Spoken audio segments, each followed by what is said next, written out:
चलिए आगे बढ़ते और बात कर लेते हैं लोकसभा चुनाव की। जी हाँ, छत्तीसगढ़ से बड़ी खबर, जहां छत्तीसगढ़ में अंतिम चरण का रण शुरू होने वाला है। आपको बता दें कि अंतिम चरण के लिए चुनाव प्रचार थम चुका है। डोर टू डोर प्रचार के लिए प्रत्याशी जा सकेंगे। साथ ही 7 मई को वोट डाले जाएंगे, जहां रायपुर, बिलासपुर, कोरबा, दुर्ग में वोटिंग होगी। साथ ही रायगढ़, सरगुजा और जांजगीर चांपा में भी मतदान होने वाला है। देखिए, अब तक छत्तीसगढ़ में 3 चरणों में चुनाव होने की बात कही जा रही थी। 2 चरणों के चुनाव संपन्न हो चुके हैं और तीसरा यानी कि आखिरी चरण 7 मई को होगा। 7 सीटों पर चुनाव होगा।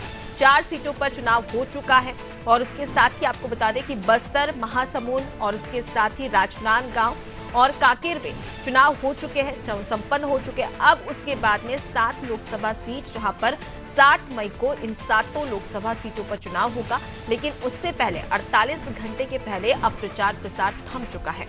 यानी कि तमाम जो प्रत्याशी है, जो दिग्गज राजनेता है, वो किसी भी प्रकार की जनसभा नहीं कर सकेंगे छत्तीसगढ़ में। उसके साथ ही साथ रोड शो भी नहीं किया जाएगा। लेकिन इस दौरान डोर टू डोर प्रचार जारी रहेगा। यानी कि तमाम जो प्रत्याशी है वो मतदाता के घर जाकर वोट की अपील कर सकते हैं। तो चुनावी शोर खत्म हो चुका है और अब डोर टू डोर शुरू हो चुका है। यानी कि तमाम जो प्रत्याशी है वो वोट की अपील करने के लिए मतदाता के घर तक पहुंचेंगे। वहां पर डोर टू डोर अभियान के तहत मतदान की अपील भी की जाएगी और साथ ही साथ तमाम जो बीजेपी की जनकल्याण योजना हो या फिर हम कांग्रेस की बात कर रहे, कांग्रेस अपनी उपलब्धियां गिनाते हुए भी नजर आने वाली है।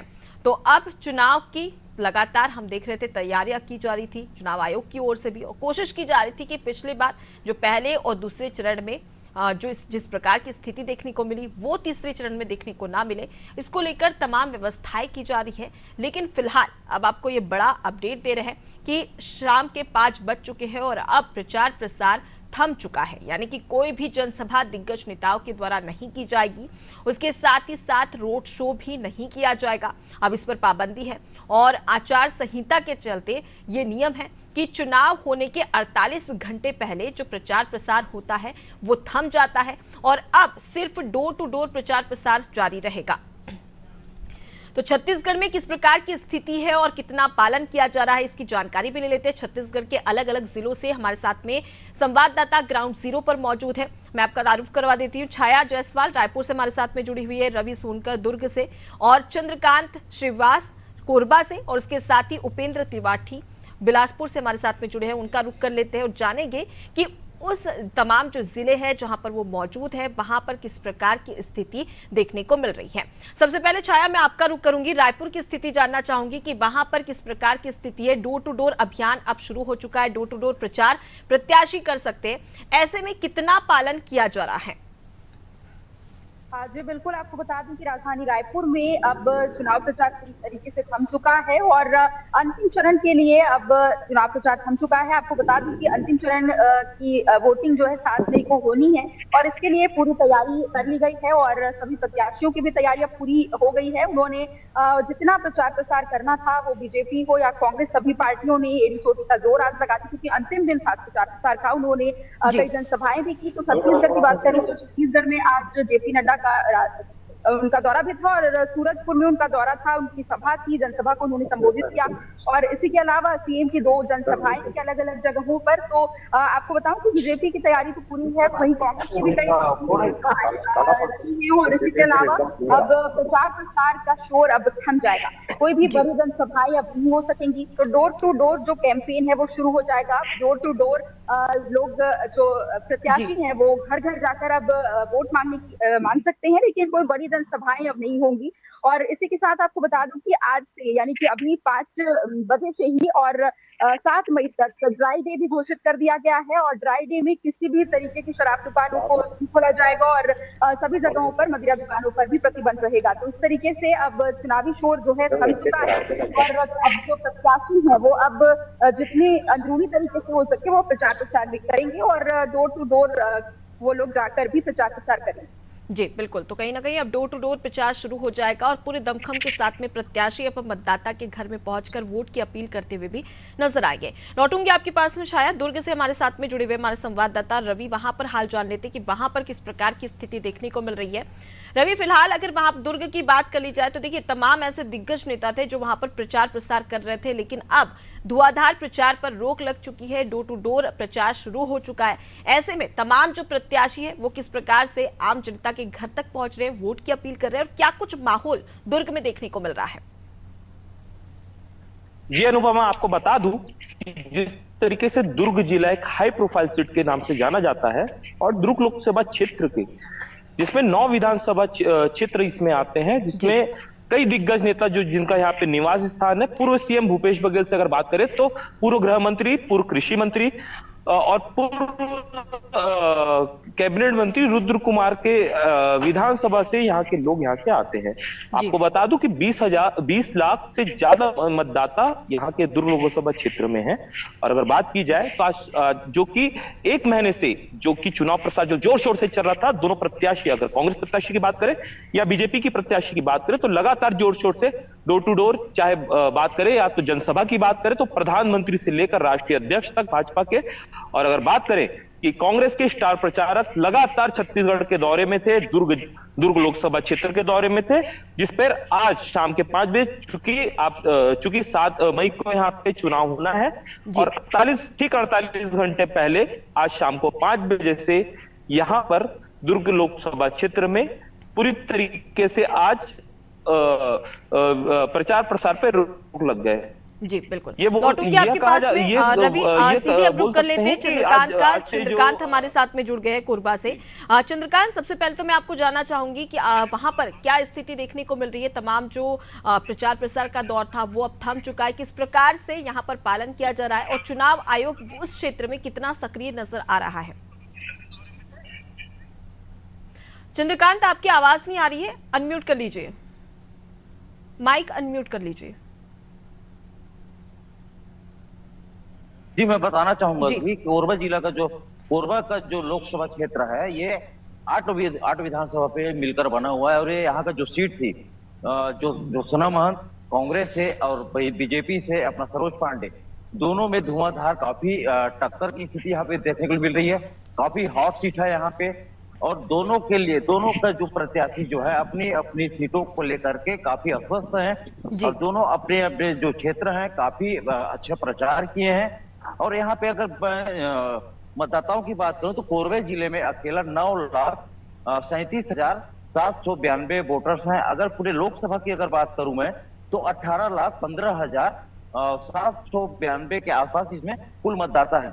लेकिन यहाँ पे देखा जा रहा है कि जो सीट है काफी यहाँ पे टकराव की स्थिति है, काफी दोनों में घमासान है। और ये देखने वाली बात है कि इस लोकसभा सीट पे इसमें अभी तक देखा जाए तो बीजेपी यहाँ लोकसभा में 3 बार यहाँ पे चुनाव हो चुकी है, चौथी है।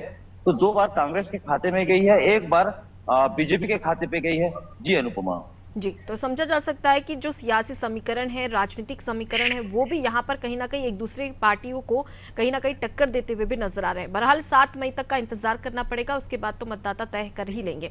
ठीक है, लौटूंगी आपके पास में, बिलासपुर का रुख कर लेते हैं। बिलासपुर से हमारे साथ में उपेंद्र त्रिपाठी जुड़े हुए हैं। उपेंद्र, खत्म हुआ चुनावी शोर, अब प्रचार डोर टू डोर। फिलहाल आपके क्षेत्र में बिलासपुर में क्या स्थिति देखने को मिल रही है, विस्तार से बताएं। जी, अब बिलासपुर की स्थिति जो बताएंगे, इस तरह से यहाँ पे देवेंद्र यादव जो है वो कांग्रेस से प्रत्याशी हैं, इसके साथ ही बिलासपुर में तोखन साहू जो है वो बीजेपी से प्रत्याशी हैं। और यहाँ लगातार देखा जा रहा है कि सियासी समीकरण जो है वो कांग्रेस के पाले की जगह पे बीजेपी के फायदे में ज्यादा आ रही, क्योंकि 28 सालों से लगातार बिलासपुर सीट जो है बीजेपी के पक्ष में रही है। इस बार भी कई ऐसी समीकरण बने हैं कि सबसे ज्यादा वोटर साहू हैं और साथ में यादव वोटर भी हैं, तो ये इसको साधने के पूरा प्रयास किया गया था। लेकिन इसके बावजूद भी बीजेपी में तो प्रयास लगातार चल रहा है, वहीं कांग्रेस में फूट नजर आ रही है। अभी एक खबर मिल के आ रही है कि बिलासपुर में ही रतनपुर के ब्लॉक अध्यक्ष जो है रमेशूर रया, उनने अपने कोटा के विधायक, मैं बता देना चाहता हूं कि 8 विधानसभा में 2 विधानसभा जो है मसूरी और कोटा जो है वो कांग्रेस के पक्ष में, बाकी 6 जो है वो बीजेपी के पक्ष में है। जो कांग्रेस के जो अटल श्रीवास्तव यहाँ से विधायक हैं वो अटल श्रीवास्तव की बात करें कि उनके खिलाफ जो है विरोध निकल के आया है और दीपक में प्रदेश अध्यक्ष कोहे से शिकायत की गई, लेकिन शायद जो है ब्लॉक अध्यक्ष ने कि जो आज जो है समीकरण इस तरह के बन रहे हैं कि लगातार जो क्षेत्र में कार्यकर्ता है वो कह रहे हैं कि उनकी उपेक्षा की जा रही है। ये चीजें कांग्रेस में फिर से निकल के आ रही है, तो ये नुकसान पहुंचाने वाली है कांग्रेस को लेकर के। तो इस तरह की चीजें देखी जा रही हैं। बिलासपुर की खासकर बात करें कि देवेंद्र यादव ने काफी मेहनत की थी, लगातार लोगों से संपर्क किया था, बड़े बड़े नेताओं से संपर्क किया था। इस बीच उनके खिलाफ जो है कई चीजों की नाराजगी भी निकल के आई है और आप देखिए कि उनके विधायक के खिलाफ ही अगर कुछ निकल के आता है तो ये नुकसानजनक तो कहीं ना कहीं सवाल इसलिए भी खड़े होते हैं क्योंकि चुनाव नजदीक है और ऐसे में जो स्थानीय लोग हैं उनकी नाराजगी कांग्रेस के लिए कहीं ना कहीं खतरनाक भी साबित हो सकती है। ऐसे में जरूरी हो जाता है कि चुनाव से पहले इस पर फोकस किया जाए, काम किया जाए ताकि तमाम जो मतदाता है उन्हें अपने पक्ष में लिया जा सके। लौटूंगे आपके पास में, सीधे रुक लेते हैं। छाया हमारे साथ में लगातार रायपुर से जुड़ी हुई है। छाया, मैं आपसे ये भी जानना चाहूंगी क्योंकि जब भी चुनाव शुरू होते हैं तो कहीं ना कहीं रायपुर के आसपास के जो सीमांत वाले क्षेत्र है वहां पर शराब तस्करी बहुत ज्यादा बढ़ जाती है, प्रलोभन भी दिया जाता है। तो इस प्रकार की स्थिति ना देखने को मिले, ऐसे में पुलिस प्रशासन किस प्रकार से चप्पे चप्पे पर नजर बनाए हुए है?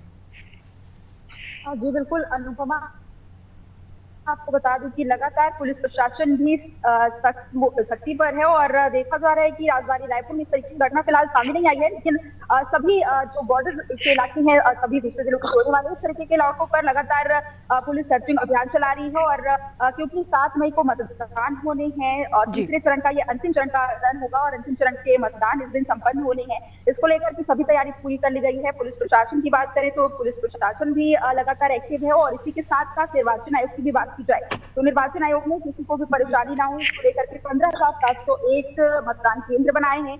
सभी मतदान केंद्रों में पूरी तैयारी कर ली गई है, पूरी व्यवस्थाएं हैं वहां पर, क्योंकि गर्मी का मौसम इसको देखते हुए भी बहुत तरह की व्यवस्थाएं कर दी गई है। वहां पर स्टॉल्स लगा दिए गए हैं, सभी मतदान केंद्रों में खाने पीने की भी कोई परेशानी ना हो ताकि लोगों को, और पानी पीने के लिए भी यहाँ पर व्यवस्थाएं हैं और शौचालय जैसी जो छोटी छोटी सुविधाएं इस दिन होनी चाहिए वो सभी मतदान केंद्रों में पूरी कर ली गई है। तो इस तरीके से निर्वाचन आयोग की भी तैयारी पूरी है और पुलिस प्रशासन भी एक्टिव मोड पर नजर आ रहा है। जी, तो लौटूंगी आपके पास में। छाया, हमारे साथ में चंद्रकांत भी जुड़े हुए, उनका भी रुख कर लेते हैं और उसके साथ में दुर्ग से भी हमारे साथ में संवाददाता रवि सोनकर जुड़े। रवि, पहले मैं आपका रुख करना चाहूंगी और ये जानना चाहूंगी कि दुर्ग में किस प्रकार की स्थिति देखने को मिल रही है। तमाम जो मतदान केंद्र है वहां पर सुरक्षा के कितने पुख्ता इंतजाम किए गए, क्योंकि फिलहाल के अगर छत्तीसगढ़ के तापमान की बात कर ली जाए तो यहाँ पर लगातार बढ़ोतरी होने की संभावना मौसम विभाग की ओर से जताई गई है, तो कहीं ना कहीं ये भी मतदान को प्रभावित कर सकता है। ऐसे में चुनाव आयोग ने मतदान केंद्र में क्या कुछ व्यवस्था की, उसके बारे में बताएं।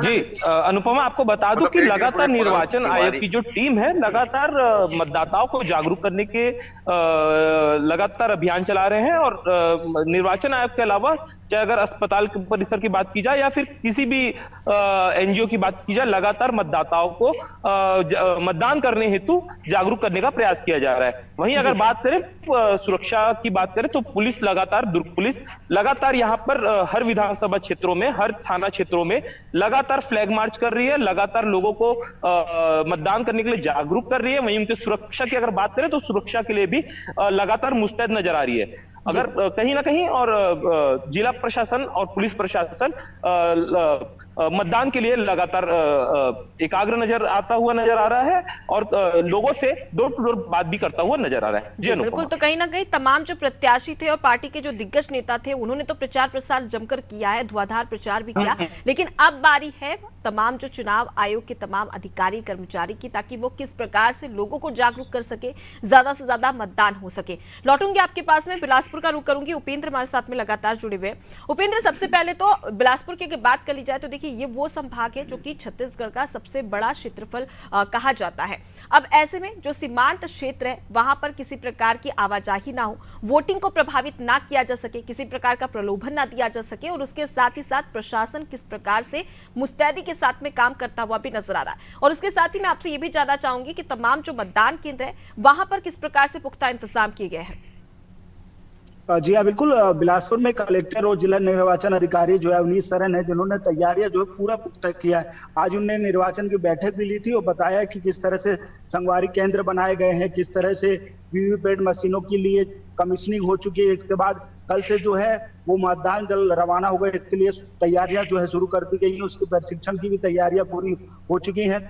बिलासपुर जिले की बात करें कि लगातार निर्वाचन जो है आयोग ने इस तरह से प्रयास किया है कि बिलासपुर में जो वोटिंग प्रतिशत काफी नीचे आ गया था और कई विधानसभा में फिर 60 से नीचे मतदान हुआ करता था। ये स्थिति को देखते हुए इस बार प्रयास बहुत किया गया। साथ ही बिलासपुर कलेक्टर और जिला निर्वाचन अधिकारी ने इस तरह की जानकारी दी कि करीब 2251 मतदान केंद्र हैं जो है जानकारी में। इसके साथ ही कोई हाई सेंसिटिव वाला कोई मतदान केंद्र नहीं है।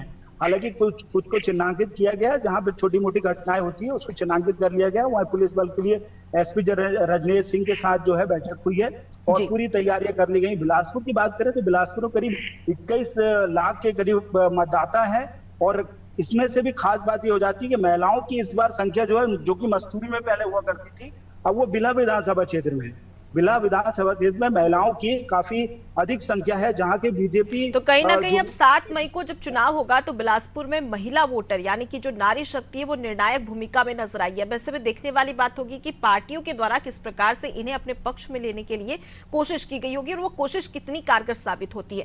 लौटूंगे आपके पास में, सीधे रुक लेते हैं कोरबा का। चंद्रकांत लगातार जुड़े हुए हमारे साथ में। चंद्रकांत, कोरबा वो क्षेत्र है जहां पर छुटपुट घटनाएं नक्सलवाद की होती रहती है।